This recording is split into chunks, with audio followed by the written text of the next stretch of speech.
Hi, I'm Katie. I am the CEO and one of the co-founders of Curate and our other restaurant, La Bodega, as well as now a brand of suites of Curate businesses like At Home, a wine club, and Trips. Wow, that's a lot. How did you get into this business in the first place? That is a good story. And I'll try to do the short version for you. So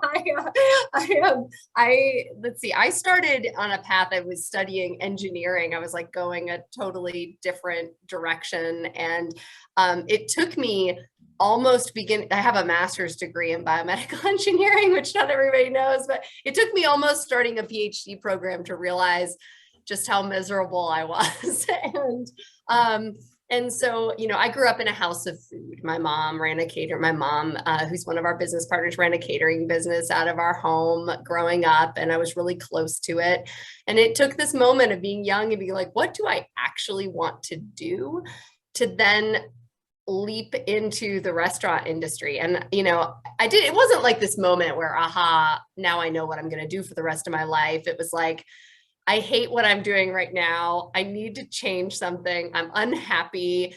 And I just thought restaurants because I loved food. And then as soon as I started working the only restaurant in Washington, D.C. that would hire me, which is where I was on my own, because that's where my PhD was supposed to start, was one of Jose Andres's restaurants. And so it just was like fate. It was like, and they were the only ones that would give me a job, that saw something more than like PhD dropout on my resume, and gave me an opportunity. And, shortly after that, I met Felix, who's my husband now and also business partner, and went to work at one of the best restaurants in the world, El Bulli, and came back to Asheville, talked to my family. My mom really wanted to pursue her career, like her dream of having her own restaurant. And my dad's previous career was kind of ending, and he needed to find something else. And we were all like, well, let's just do this.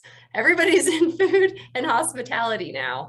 And so we picked Asheville to move, and we all moved down here. I was born in Conway, South Carolina, hence my knowledge of this area a little bit. My grandparents were there. And so really we landed in Asheville because it was the only other part of the US that I was familiar with. I grew up in the Northeast. And so and Asheville's an incredible place. I mean, we just fell in love with it as soon as we saw it and knew that this was where we needed to be. And we opened Curate in 2011, our first restaurant.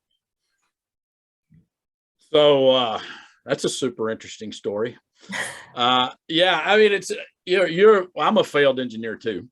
Oh, good. Yeah. I actually have an electrical engineer. I actually took some BME courses, or they were co-listed, I guess, in the thing. So, but I knew pretty quickly I didn't want to be an engineer. I just thought it was a great background for a lot of other things. Yes. And it was helpful in getting my first job, I will say that. But I wasn't there's no way I was going for the master's or the PhD or any of that stuff. So well done. Honestly, well done on that. So what have you, that's an interesting question. So, I mean, there's a method to engineering that probably has helped you in business. Is there any of that? Absolutely. I mean, I think that, some of the things when we opened, understanding, first of all, you don't have a degree in engineering if you don't know how to run an Excel spreadsheet pretty well. So right. Yeah. And that becomes super important to getting into business and understanding numbers and how they add up, and learning that side of things. I think my brain was kind of primed for understanding that. But in the kitchen, it really translated to consistency in our recipe development. So I was a chemical engineer, and chemical engineering is all about scale up. It's all about how do you take something small that was created and then mass produce it. And so restaurants are similar in that way. I mean, we're not mass producing on the scale of a chemical engineering plant, a chemical plant or something like that, but we're mass producing on the scale, you recipe test a dish and it's one plate. And then you have to get that into feeding hundreds of people. And so there's the precision of that, is where I think my brain just like understood. We weigh everything in our restaurants versus volume, because when you do scale up, the volume then like can change more drastically when you're like compounding increases in volume measurements, but when you're weighing everything, you're ending up with exactly the same amount. And so those kinds of things, like creating the recipes and developing them for our team, I mean, it's led to a lot of consistency and accuracy always since we opened the restaurant. And I think people love that. They come in, they get some new things, but they also get that perfect romesco sauce that they've always had and remembered from the first day the restaurant opened, and it's never changed. So yeah, I think sometimes people want to make a big change like that and they forget where they came from. And I think a lot of that, you can build on whatever your background is. You can always build on it. You can't unlearn what you've already learned. Exactly. So I think that's awesome. I mean, in the restaurant business, people expect to come in and have that consistency, and also be surprised every once in a while with something new. So I think it's sort of building on what you already have. I think it's great. I think it's fantastic. Well, that's an interesting aside there. Well, let's talk a little bit about, the restaurant's done well. It's arguably the most famous restaurant in Asheville. People come from all over the place. I mean, I've had clients come to town and say, hey, we're going to Katie's restaurant, Curate. We really like the place. I mean, they show up. So it was going well. Things are going busting well. And then COVID. What was your response to COVID? How did you deal with that? Yeah, well, it was like everybody knows, really hard. I mean, I didn't quite understand the economics of a restaurant until we closed them. It was like all of a sudden, it was like a crash course in understanding how the financial wheel like runs in restaurants, like where the, just that day's sales are paying down the previous week's labor and food. And when it comes to a crashing halt, there's a pinch that happens and you end up overextended. And that's what happened to restaurants across the country, when dining rooms closed. And we ended up in that same situation. I mean, to go from having a profitable restaurant to all of a sudden instantly being in debt and unable to pay bills was crazy. I mean, I've never experienced anything like it.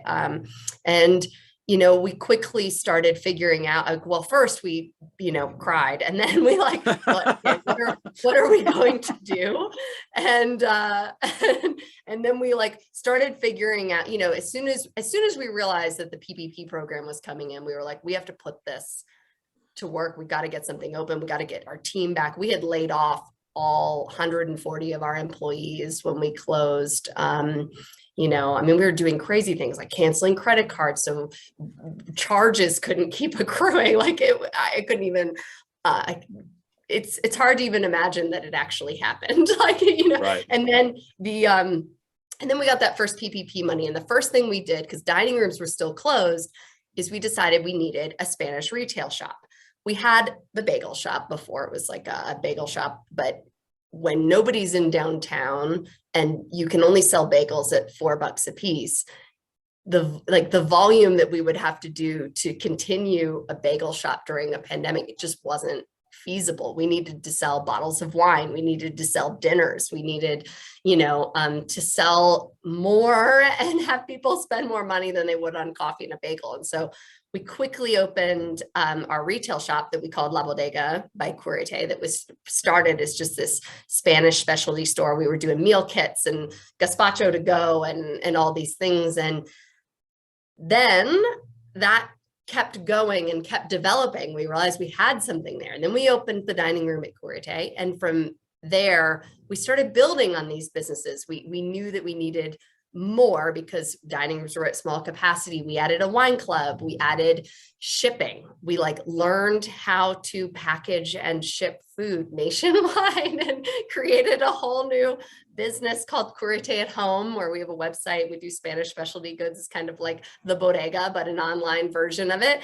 And since then, the bodega, we actually this past week opened a wine bar upstairs above it as its final concept. Like when we opened it and we saw it working as this wonderful Spanish cafe and retail shop and takeout place, we knew that eventually we wanted to renovate the upstairs and put a whole full restaurant and wine bar in it. So that has just opened last week. So we've just been building on the things that we started, diversifying our business into other areas, and also focusing everything around Spain and Curate. Like before the pandemic, we saw ourselves as we saw ourselves as restaurant operators, and we were opening like different types of concepts. We'd opened Curate, we tried Night Bell and it didn't work out very well. And then, we were opening the bagel shop, and something happened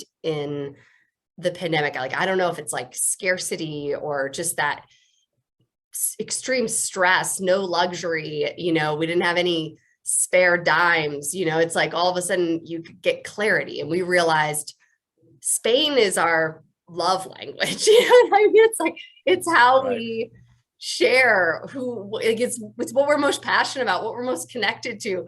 Why were we ever trying to do anything different than just dig deeper into Spain and the story of Spain and opening portals to Spain for people in different ways? So we've just really had that clarity and been diving in on that and building on it. And it feels really good. Like it's all clicking, like it was what we were meant to be doing. And yeah. Nice. So was the plan, so the pandemic actually crystallized a plan for you. Did you have a plan before the pandemic, or were you just kind of doing things? We were just doing things. Okay. All right. And so, but what happened was this gave you some real clarity where you could actually have a plan of how you wanted things to layer on each other. Yeah. So, exactly. Yeah, that's interesting. I think some people resist planning because for a lot of reasons. When I ask them, there's tons of reasons, but but what I tell people is like, hey, you may be, it's like a GPS for your car.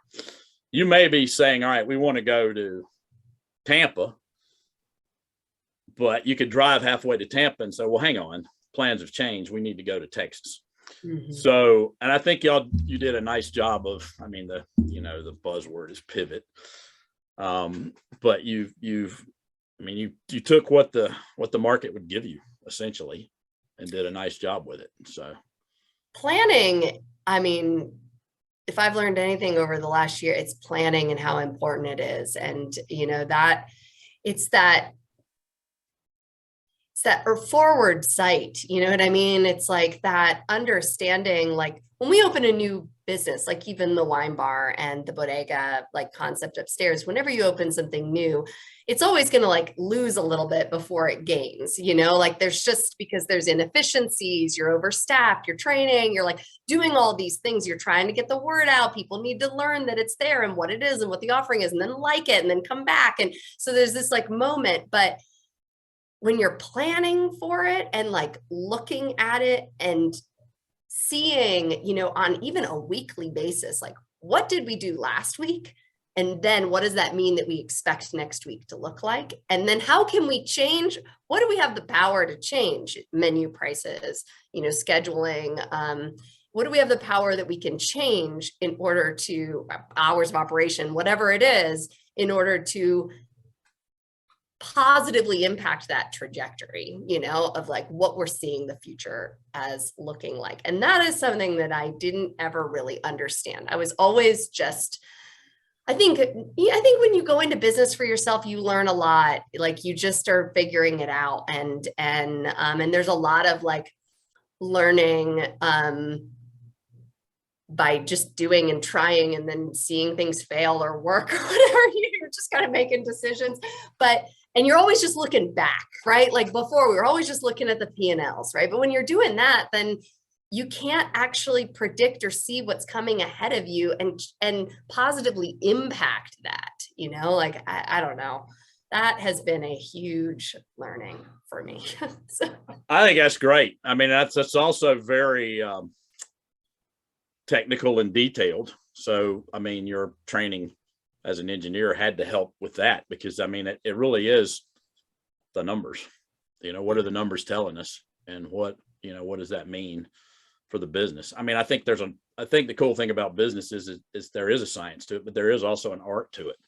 Mm-hmm. And so I think that's fun. And so when you first got in the restaurant business, did you ever see yourself as a business person, or did you go into it as a food person?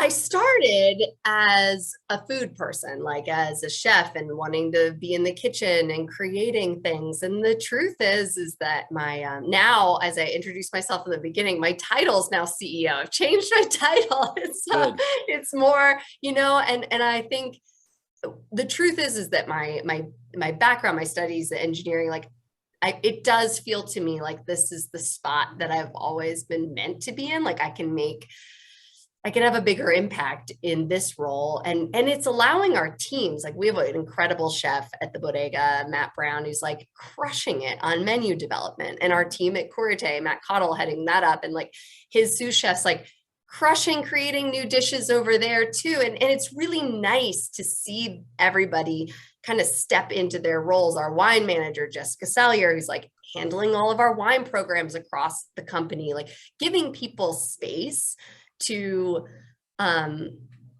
do those creative things, and just giving guidance and ideas, and then watching them take on. I mean, you can't do all things and be successful at it, and like I think as an owner, my role has shifted into understanding that it's steering the ship, not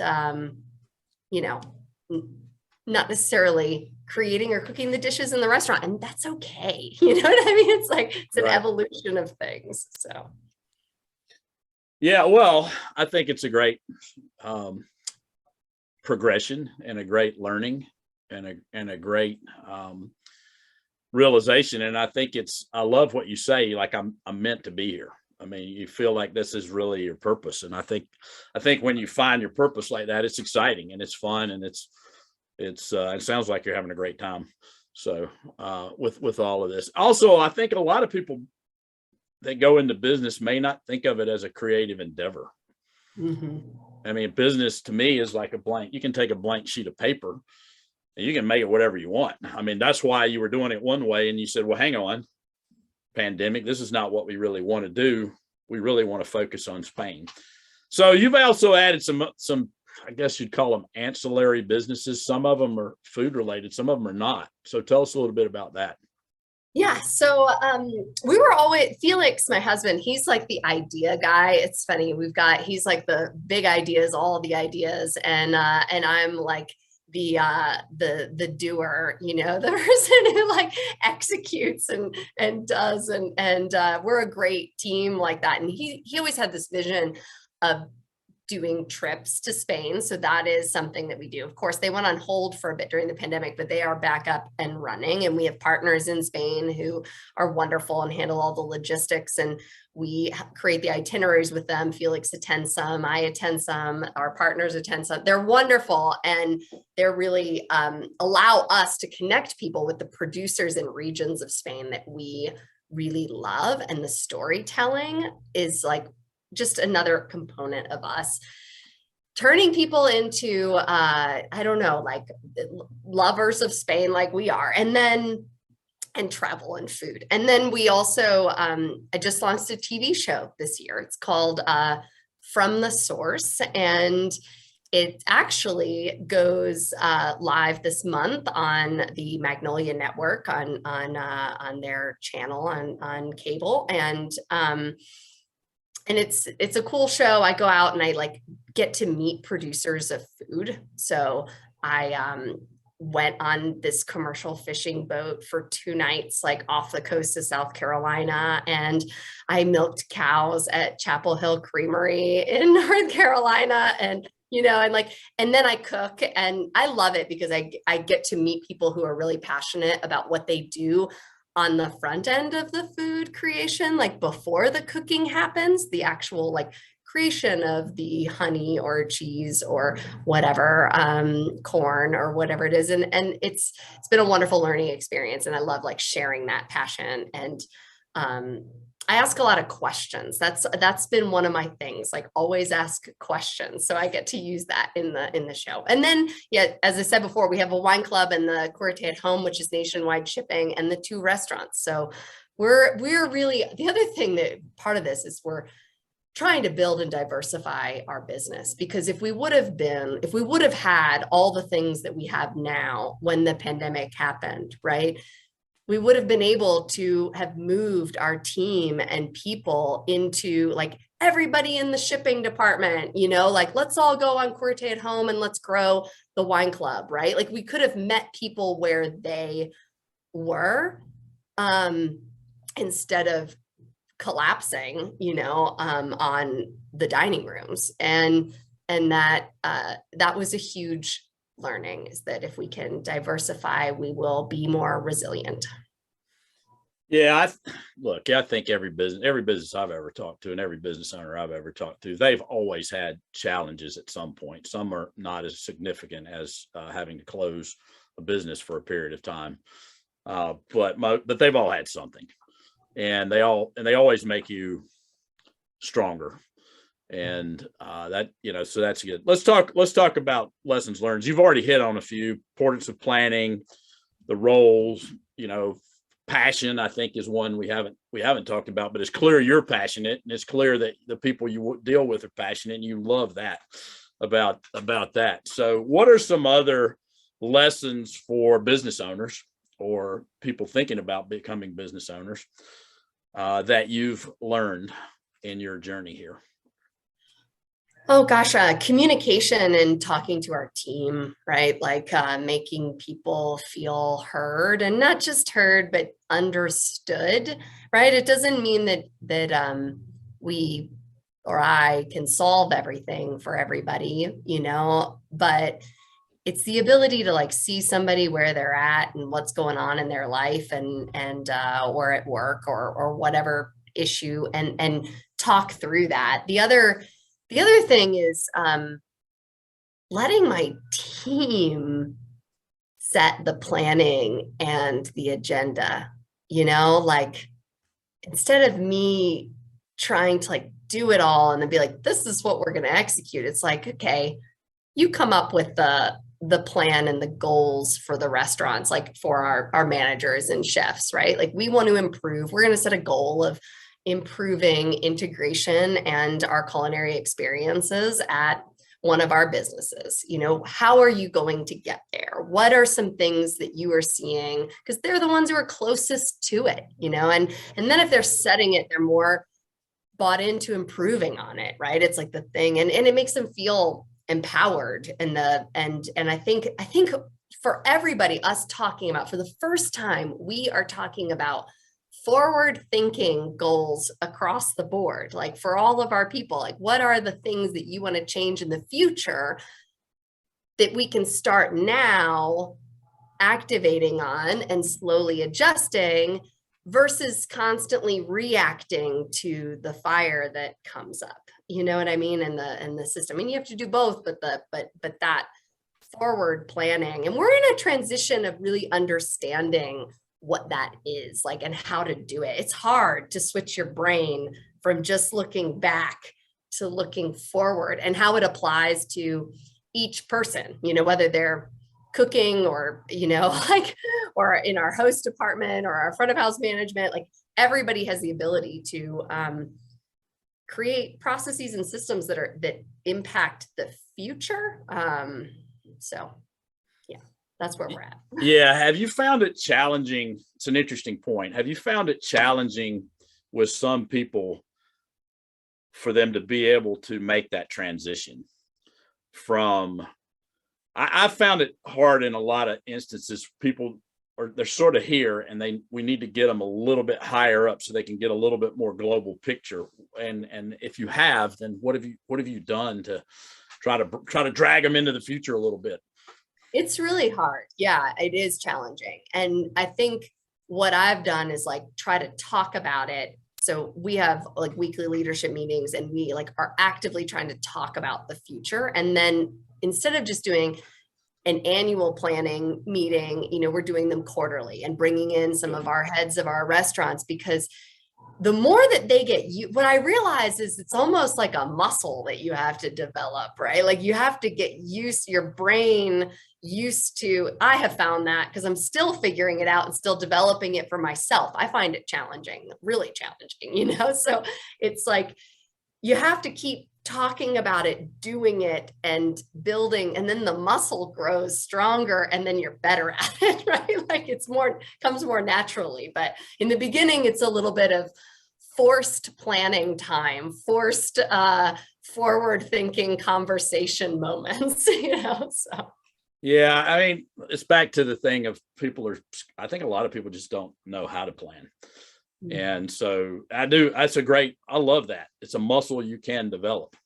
You do get better at it. We've noticed it with our clients. We do quarterly planning, and we've noticed that, the first time they do it, it's pretty hard. Second time, a little easier. The 12th and the 14th time and the 20th time, it's, they can knock it out. They get it done. So that's an interesting thought. So really good lessons here. Really good lessons. So what's next? You got the TV show, you got all this stuff going. Now we're doing planning well and forward thinking. What's the next big idea? Well, I know that's the thing. Of course we have like another restaurant concept idea that's like developing in the back of our minds. But really like where we need to get is we have some goals as far as getting the bodega up and Curate kind of officially back. We just opened a couple of lunch services there. I mean, we're still rebuilding, to be honest, from before these past 2 years. So we're still rebuilding. So that will be most of our focus this year and even into part of next year. And then I think next year we'll start planning on that next thing, as I mentioned. You can get your husband to throw a bunch of ideas into the hopper, and you can throw ideas, and your team will throw ideas, and then you can pick one. Yeah. Test it out. Really to share. Yeah, no, I understand. That's awesome. I mean, it's, one of my mentors said success is what you say no to. So you have to have a lot of ideas to say no to a bunch of them so that you can move forward. So any last thoughts for any entrepreneurs or business owners or future restaurateurs or